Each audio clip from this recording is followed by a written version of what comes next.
It says that I'm live here.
I'm going now.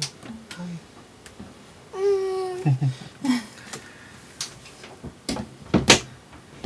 Stacia, come on.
Good morning. I welcome you back to my live stream and my lecture. Sorry for the delay. I had to restart my computer because my encoding software wasn't loading into YouTube, apparently. I had to get past the firewall, whatever that means. So, what we're going to do first is I want to bring your attention to some things.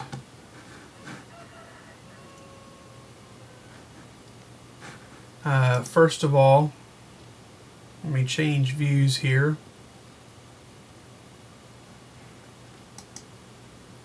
Okay.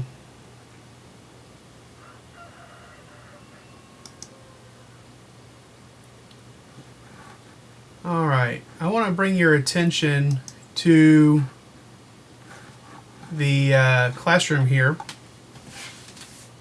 and show you that you have quite a bit of classwork that you've got to do for this week, and people have not been doing it yet. So if I click here on classwork,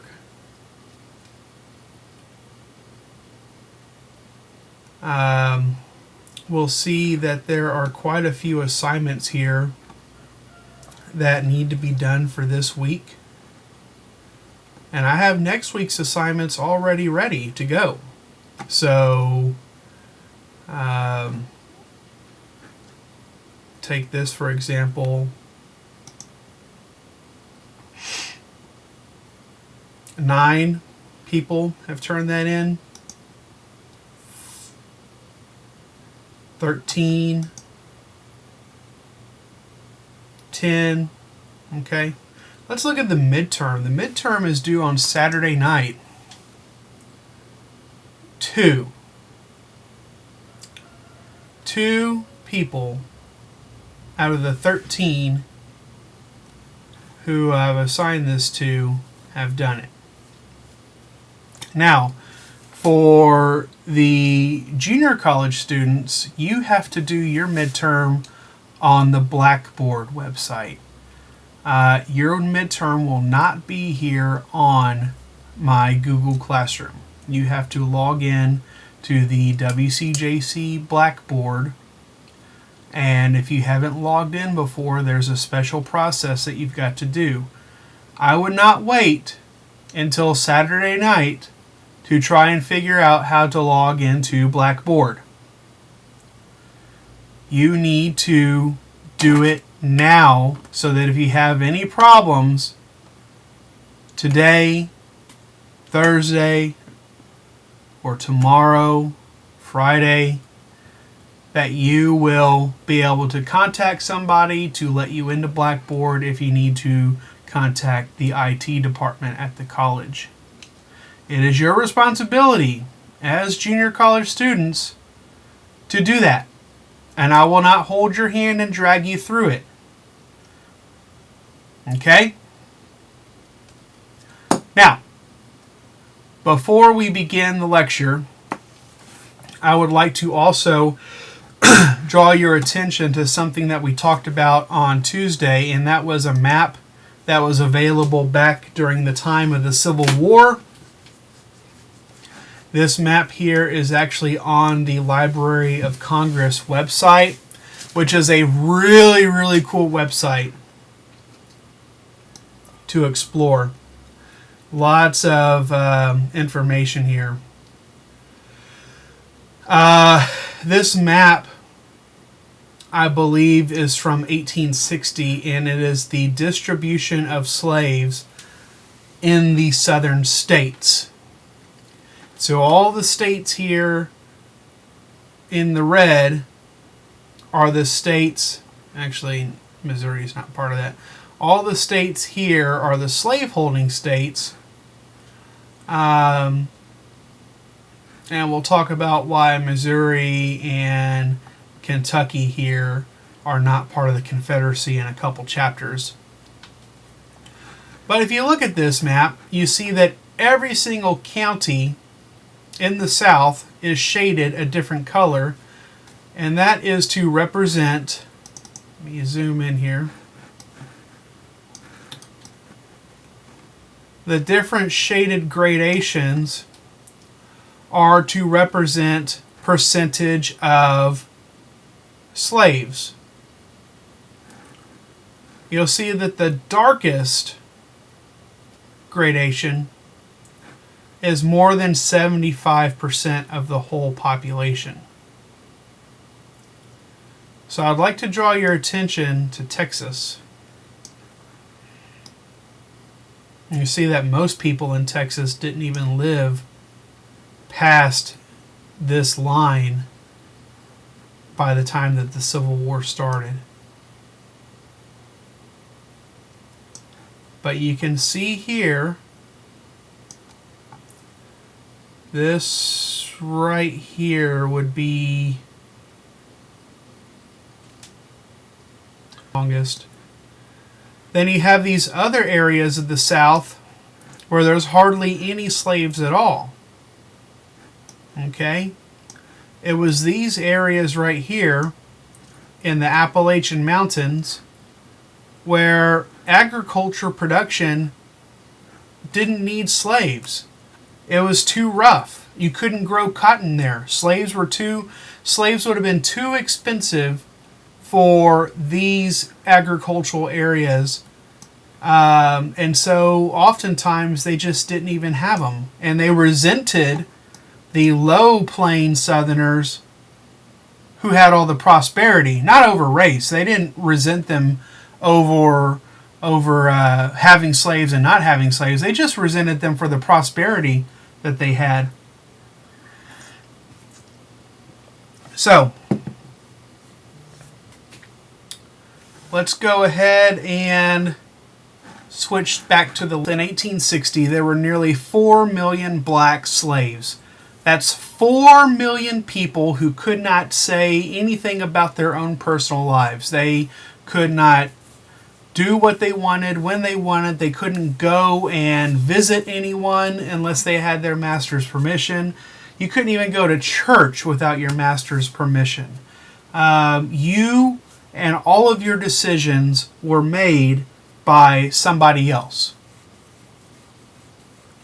Now, legally, there was no importation of slaves into the United States after 1808. It was made illegal. Really?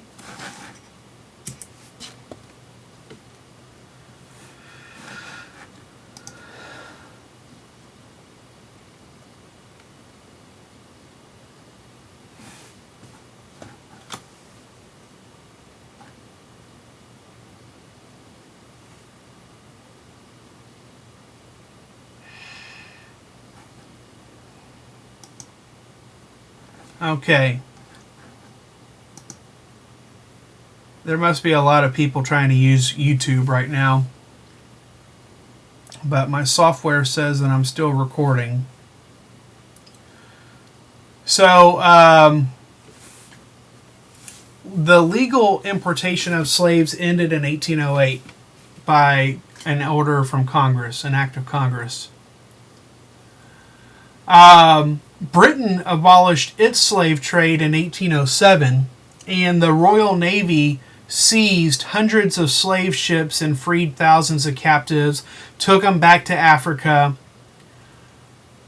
But even with all that happening, there were still millions of enslaved Africans that were shipped to Brazil and the West Indies after 1807. Slave ships still existed. They still captured slaves in Africa and brought them over to South America and to the Caribbean. It's not that far away from the Caribbean to the United States. And so you would be blind to think that slaves weren't being brought into the United States illegally after 1808. In the United States, the price of black ivory, as slaves were called, because, ivory is a very expensive substance, and slaves were very expensive too. So black ivory was so high before the Civil War that thousands of blacks were smuggled into the South. And that meant that even the risk of being caught and put in jail for slave trading wasn't deterred. Like, people were still going to go risk their skin for slavery. Because there was a suppression of international slave trade, that fostered a growth of an internal slave trade, of breeding slaves to be able to sell them for profit.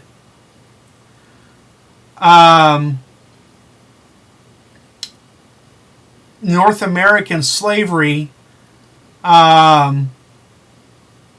was different from other slave nations in history because they actually reproduced. Slaves had children. You didn't have to really coax them into having children either. You didn't have to put a male and a female together and just wait for it to happen like you do with horses or cattle. They're people. they create relationships, and they have children, and they did it on their own. And so slavery propagated itself. People had children who they knew would be slaves. And that's, I think that's so, it's sad. It's sad that slavery existed in the first place. But it's sad that, people just didn't stop it. They could have chosen not to have kids and it would just stopped. But anyway, can't stop people from being people, I guess. Planters regarded slaves as investments. Those 4 million slaves of the South in 1860 were worth $2 billion in capital. Yes? Got a cup right here. Thank you. Slaves were a primary form of wealth in the South. They were cared for as any asset was cared for by a prudent capitalist. Sometimes slaves were even spared from dangerous work.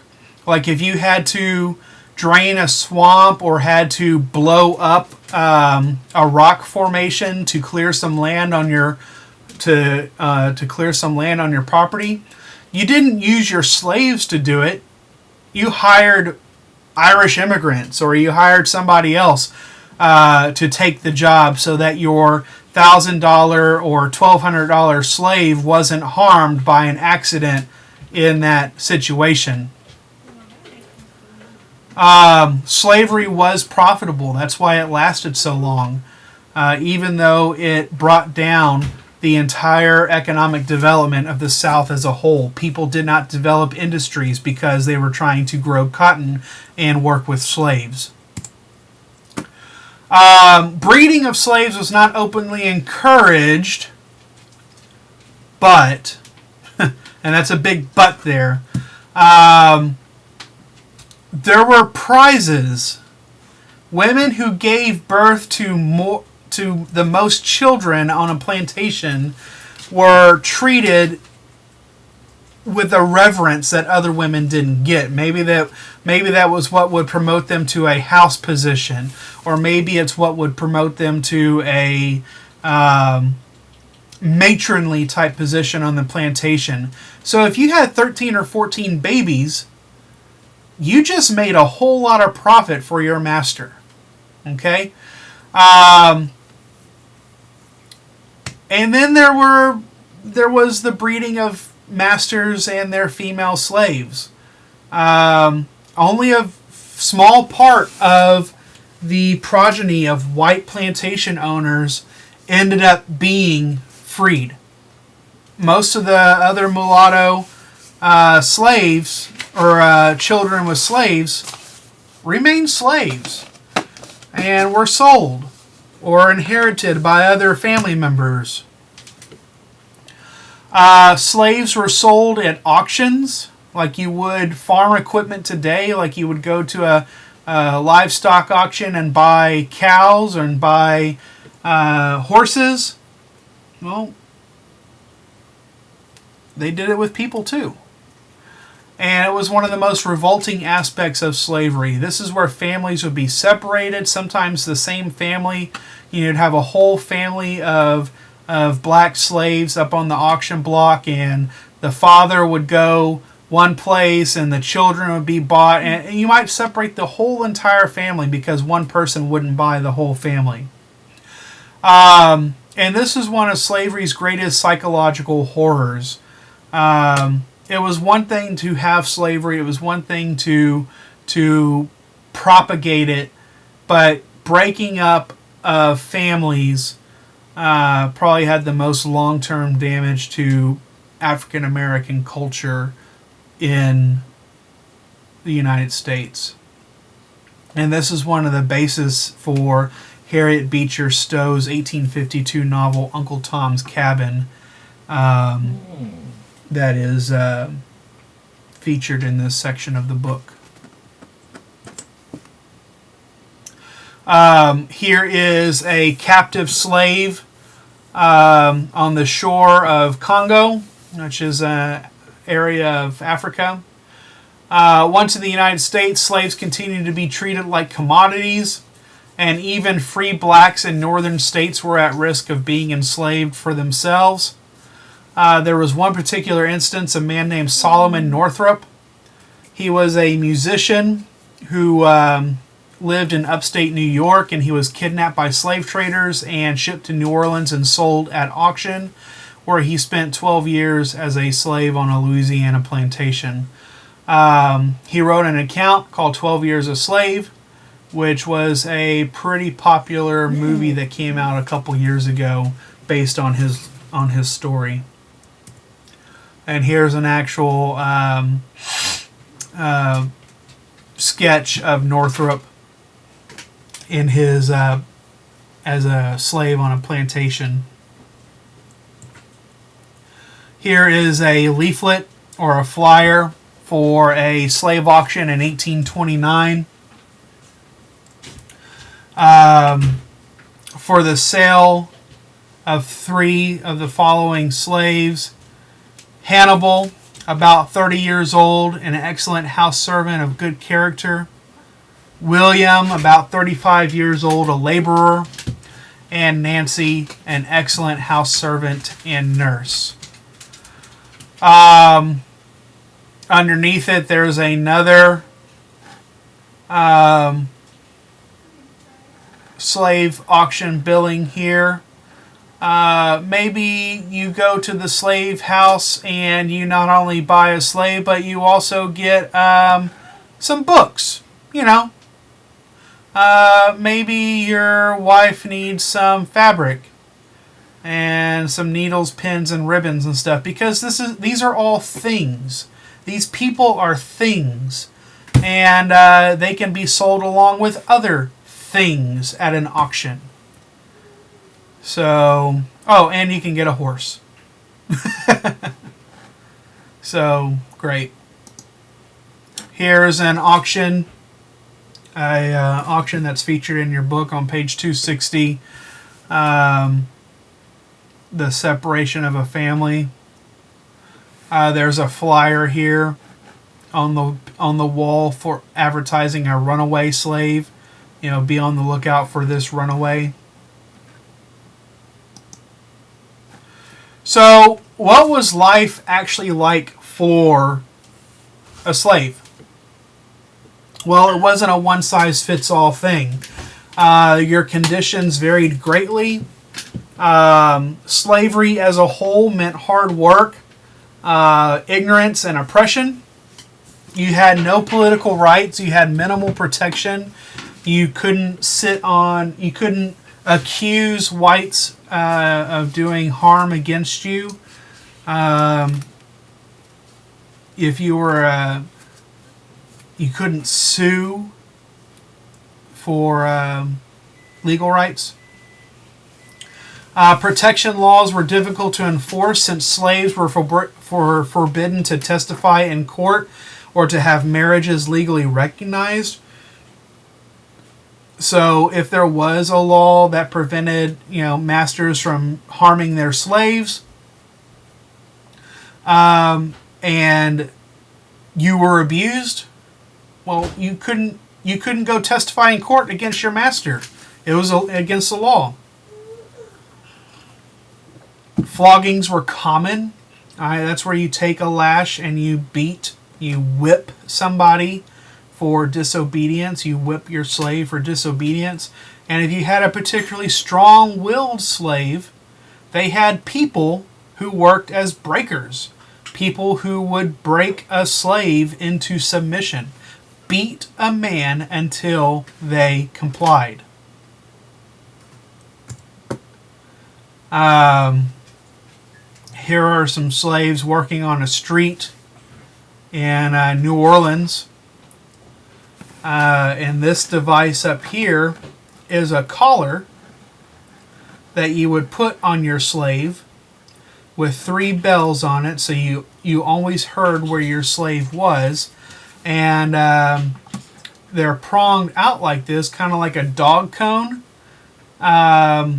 so they can't slip through fences and run away. Yeah.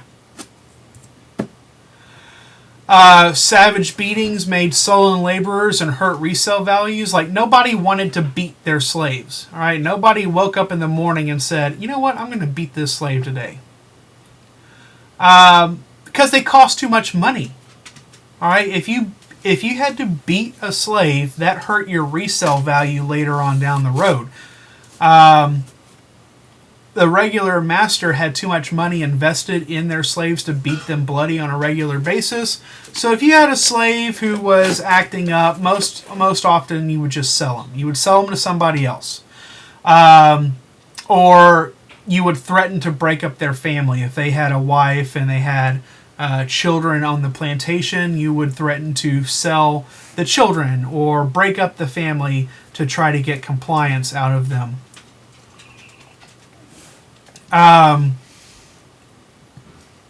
Slavery stretched from the Old South in Carolina and Georgia all the way to the New Southwest in Alabama, Mississippi, and Louisiana. Frontier life was harsh. Okay, the further west you went, there was more work. It wasn't just plantation work. It was cutting trees. It was building civilization. Most blacks lived on large plantations of 20 or more slaves. In some deep south areas, blacks were 75% of the population. And even though there was always the threat of being sold at auction and breaking up the family, there were quite a few families who were never broken up. And so family life was relatively stable on those plantations, and a distinctive African American slave culture developed. The only places where slaves were broken up, where forced separations were common, were on smaller plantations or on the upper South. Remember, the small plantations were always at risk of going broke or being sold to larger ones, and so they'd have to sell off their property, sell off their slaves. Slaves managed to sustain a family life during all this, and most slave children were raised in two-parent households. So that's, quite significant. That's why slavery continued to increase in this time period, because of the stable connections of families. Family identity continued across generations.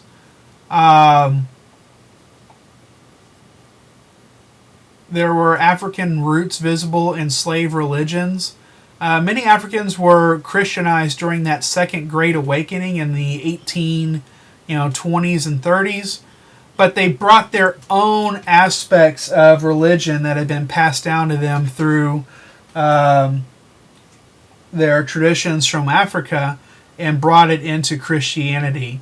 Then, of course, you had Caribbean slaves who brought their blended Christianity to New Orleans and voodoo and things like that. But that's a different subject for a different time. It's pretty interesting. Here's an image of a black nanny and one of her white trustees, I guess you would say. You had this weird thing in the South where white children grew up in the laps of their black nannies. And this isn't just like a slavery thing either. My grandfather, they had a housekeeper. They had a couple of black housekeepers when he was growing up in the 1920s and 1930s. Of course, slavery was over. They paid them to work. But, he spent all of his time growing up with a black woman caring for him that wasn't his mother. He spent time learning from that woman. She even chewed his food for him. Back then you didn't go to the store and get baby food.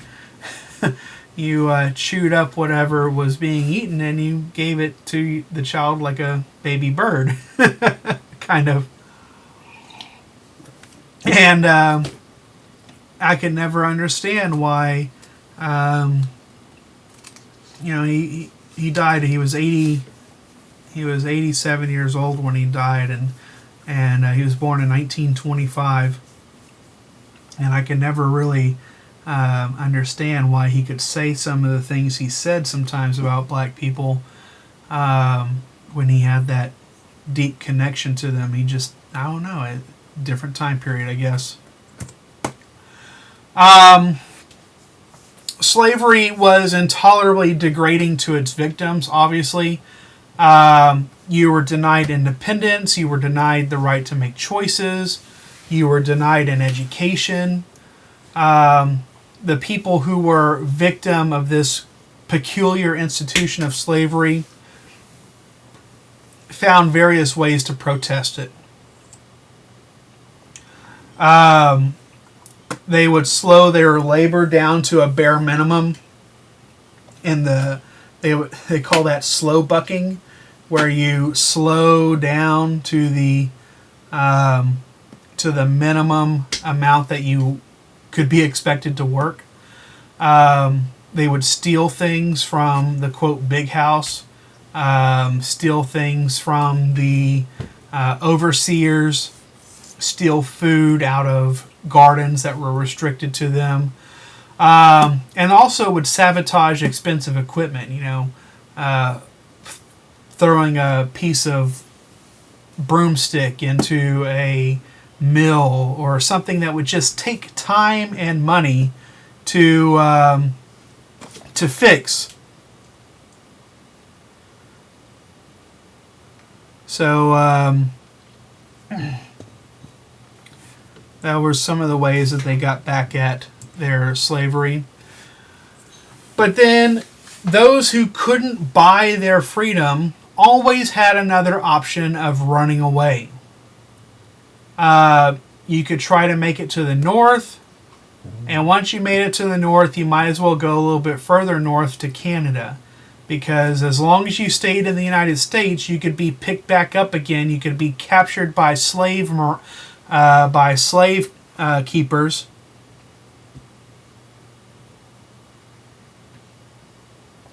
You could be captured by slave tenders and taken back to the South and taken back to your former master or sold back into slavery. There were armed insurrections of slaves. Two of them happened in Virginia, one in 1800. They were never successful, though. Nat Turner's was probably the most successful, where he rose up and his people slaughtered 60 Virginians, but the militia was called out. They captured the Nat Turner and his little army, and hanged most of them. It wasn't a pretty sight. Even though slavery was illegal, or not slavery, but slave trading was illegal in Britain and the United States, other countries were still actively gathering slaves and bringing them over to the New World. And in 1839, a Spanish ship called the Amistad was bringing enslaved Africans over to the Caribbean. And the slaves broke their chains, they rose up, and they took over the ship in 1839. And, naturally they weren't really good sailors because they were Africans from, the coast of Africa, and they had never been on a ship like that. So they actually ran aground here in the United States. And at this time, John Quincy Adams, he's no longer president, but he actually argues successfully that the slaves should be returned back to Africa, and that they were not the property of the people who took them captive. Slavery also affected Southern whites as well. There was a brutality, obviously, in whips and bloodhounds and branding irons. Slaves who were caught trying to run away, they could be branded with hot metal irons. Put an R on a slave's cheek for runaway.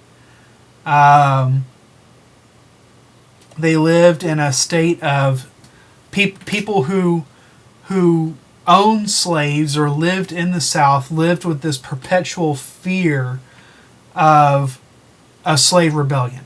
Something like Nat Turner's Rebellion and all the slaves rising up in the middle of the night and killing their masters, and things like this were fueled by abolitionist propaganda from the North. And then also there was that bolstered theory of biological racial superiority that came from slavery. Like, how do you justify owning somebody?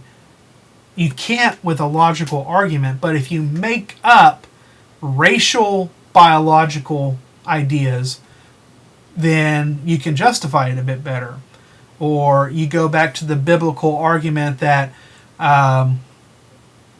Noah had 3 sons, and the son who saw him naked, the son who saw his father naked, Ham, was destined to be the slave of his brothers. And so they made up this, Southern theologians made up this racial biblical theory that the slaves that they had were the descendants of Ham, who had seen his father naked and was destined for slavery by God, and that they were part of the tribe that the Israelites had enslaved back in the Old Testament.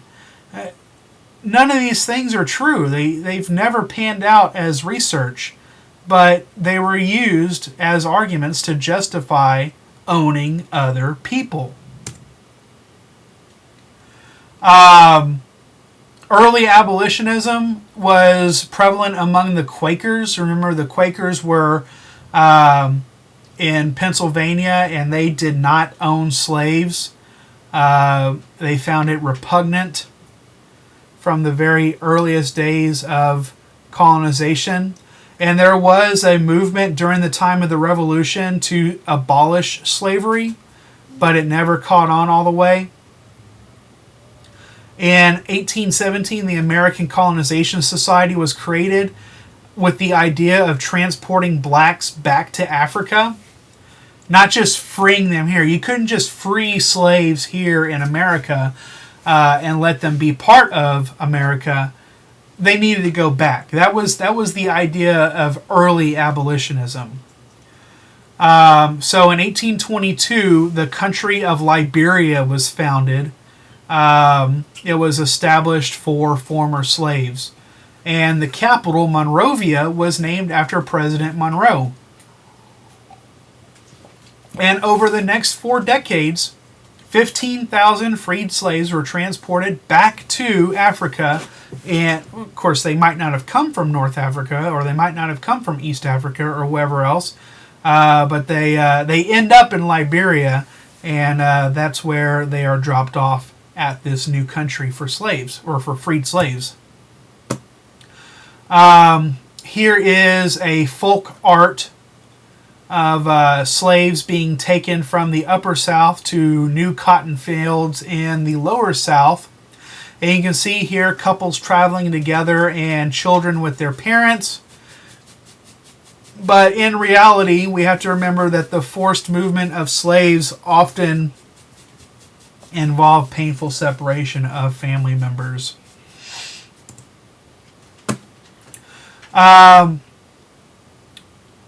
Obviously, Liberia wasn't the perfect solution because most blacks didn't want to leave the United States.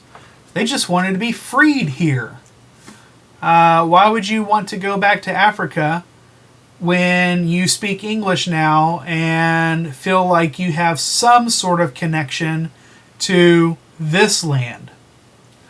So by 1860, most Southern slaves were native-born Africans. They had never, or native-born African Americans. They had never been in Africa. They hadn't been brought over from Africa. They were born here, and they had history here, and they had culture here. But colonization still appealed to some anti-slaverites, including Abraham Lincoln before he was president. He was a proponent of freeing slaves and sending them back to Africa. Here's a British guy that you should know. He's one of the people to know for this chapter. William Wilberforce. Yes. William Wilberforce was a member of the British Parliament, and he was a preacher. He was an evangelical Christian reformer. He was the man who ended slavery in the West Indies. And Wilberforce University was founded in Ohio that would later send missionaries to Africa. It was named after him.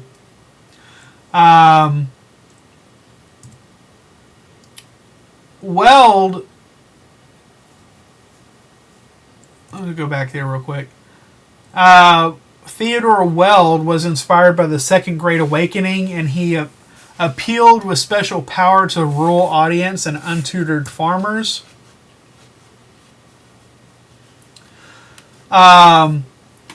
He was materially aided by two wealthy New York merchants.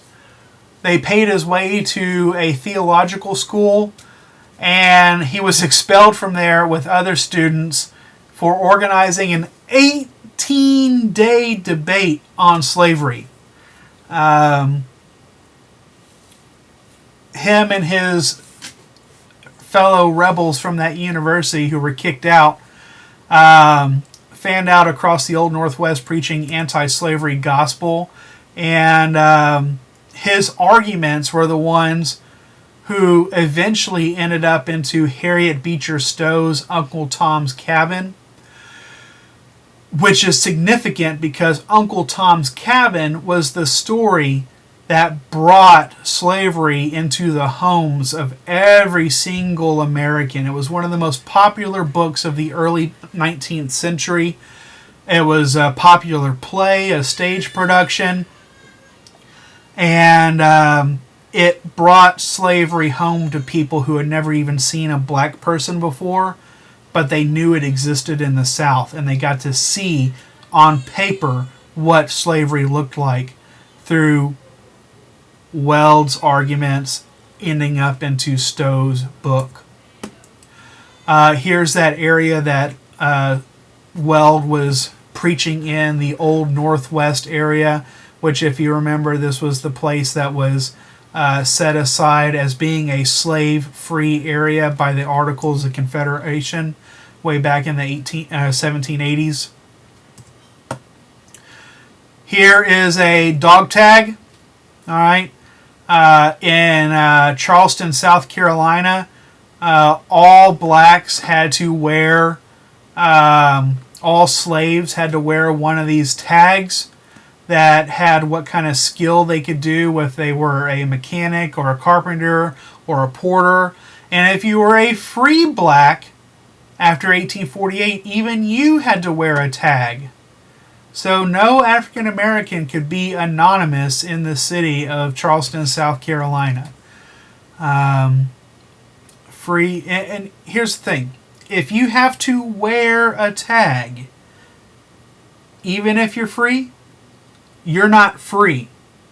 If somebody can tell you what you can and cannot do, what you can wear and what you cannot wear, you are not free. Here's a pamphlet from an anti-slavery brochure. And then came the radical abolitionists. It wasn't enough to just go and preach about it. There were some people who wanted to take direct action about it. William Lloyd Garrison, he started a newspaper in 1831 called The Liberator, and it was militantly anti-slavery. Under no circumstances would he tolerate the poisonous weed of slavery, but would stamp it out, root and branch, is the quote here. He goes on to form the American Anti-Slavery Society in 1833 with himself and Wendell Phillips. There were black abolitionists. David Walker, he wrote a book called, or a pamphlet called Appeal to the Colored Citizens of the World, that advocated the bloody end to white supremacy. Sojourner Truth, who's an influential woman, she fought tirelessly for black emancipation and women's rights. They were tied together for her. She was an escaped slave. Martin Delany was one of the few black leaders who took seriously the notion of mass recolonization of Africa. He advocated it. Here's a picture of a plantation, which is one of your assignments for next week. There's a page 264 in your book that has some questions about this. But you can see here on this plantation, you have the Bell Grove plantation is for sale here. And you can see here that here's your mansion house, and you have your storehouse, your hospital, your Negro cabins, a smokehouse, a sawmill, a sugar house, stables for your horses. And you can see there's no roads or anything here either. This is just a tract of land like this, and then another tract of land out to here. This is the extent of the plantation, this dark black line here. And then here's the Mississippi River. Here's your main transportation right here. You get on a boat and you go places. You don't have a road to go places. There was probably a way to get to the town or something, but you'd have to go through, if you didn't have your own road, you'd have to go through these other plantations here.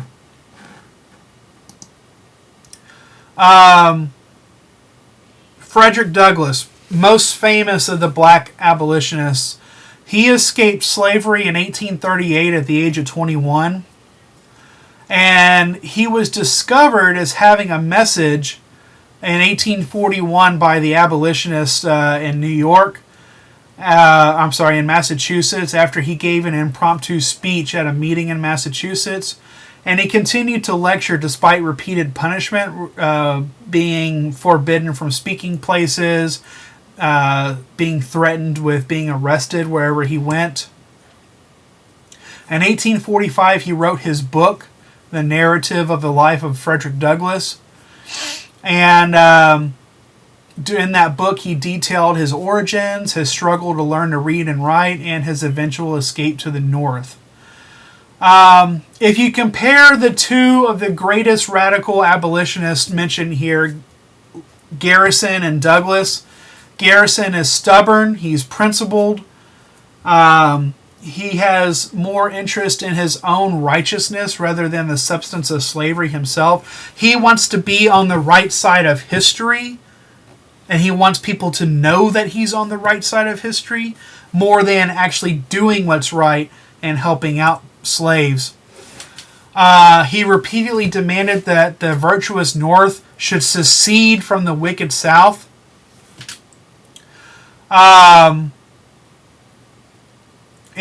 Critics charged that he was cruelly probing a moral wound in America's underbelly, but offered no acceptable balm to ease the pain. That he was exploiting slavery to sell his newspaper, but wasn't offering any solutions to help out. Douglass, on the other hand, was flexibly practical. He understood that as long as there were divisions in the country, there wasn't going to be any great solution to ending slavery. But he saw politics as being the end, or seeing it as the means to the end. That it wasn't just going to go away on its own, that it needed to happen politically. It needed to happen in the government.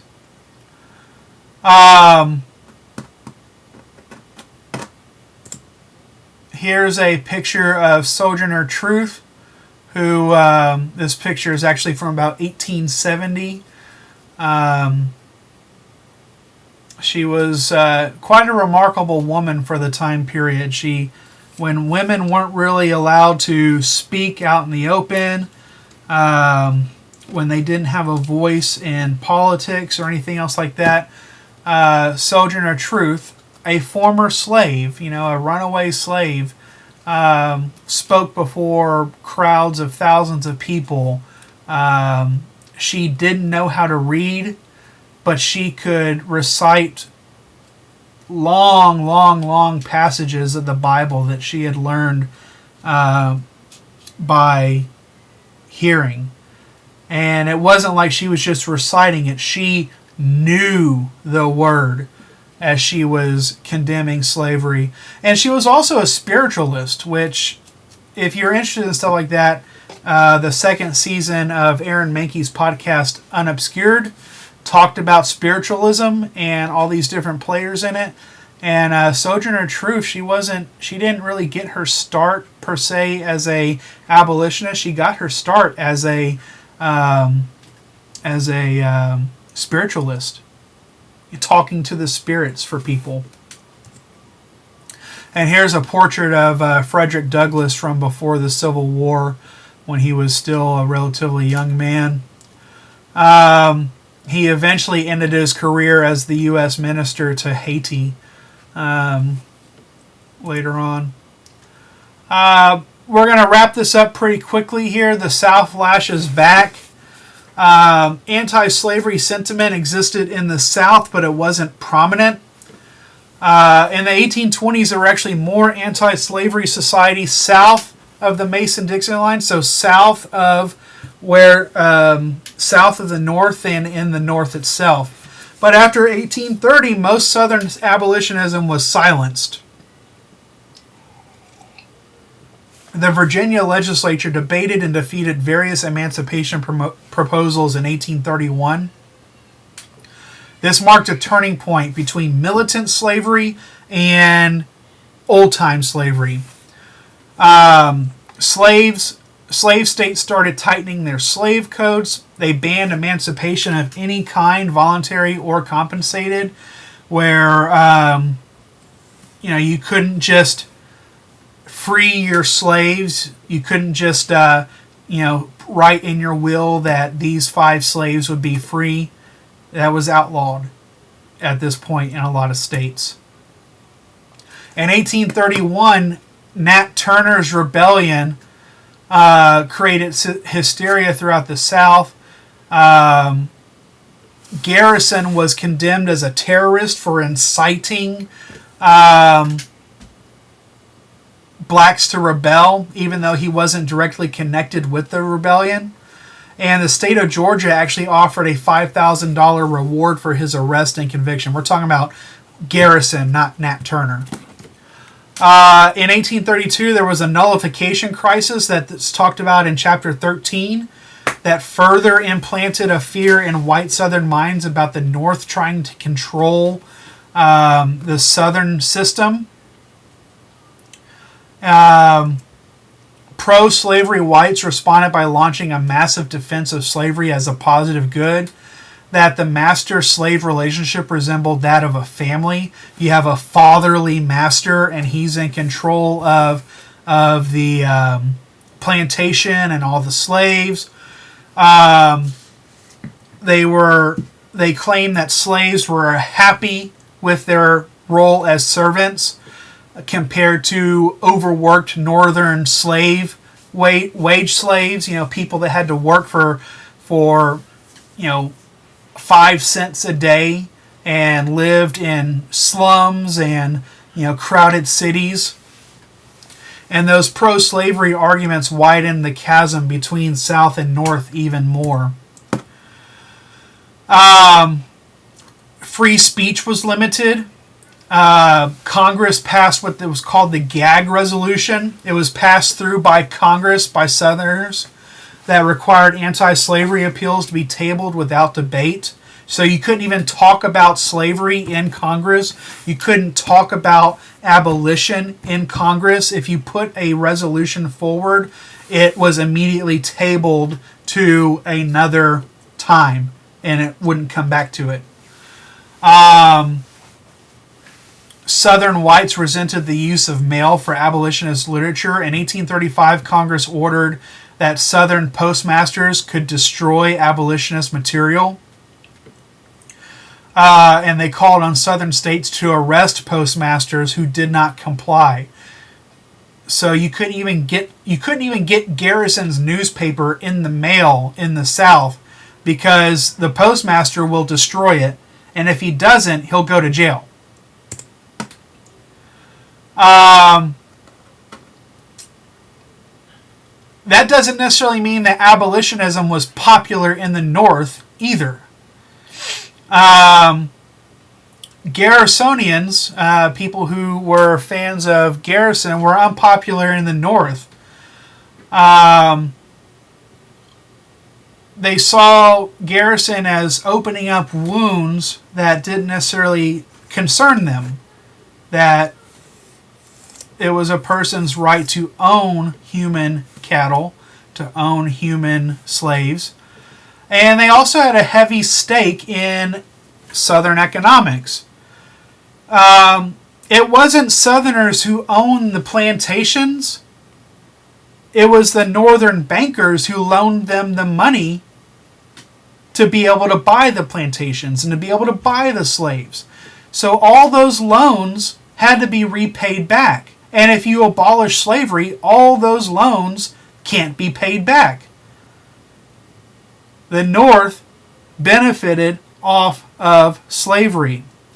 If you disrupted the slave system, you would cut off the supply of cotton to northern mills and thus bring about unemployment. The North needed slavery in the South.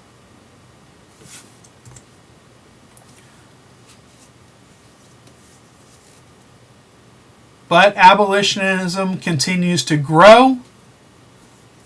In the 1850s, it will grow to be quite violent. Here's a anti-slavery convention in London in 1840. What's significant about this is several of the delegates were women representatives from the United States, and they chose not to seat the American representatives. So the women who came to this conference weren't even allowed to sit in on the panel. And so they get disgruntled by this and they come back to the United States. And it leads to the first Women's Rights Convention at Seneca Falls in New York in 1848.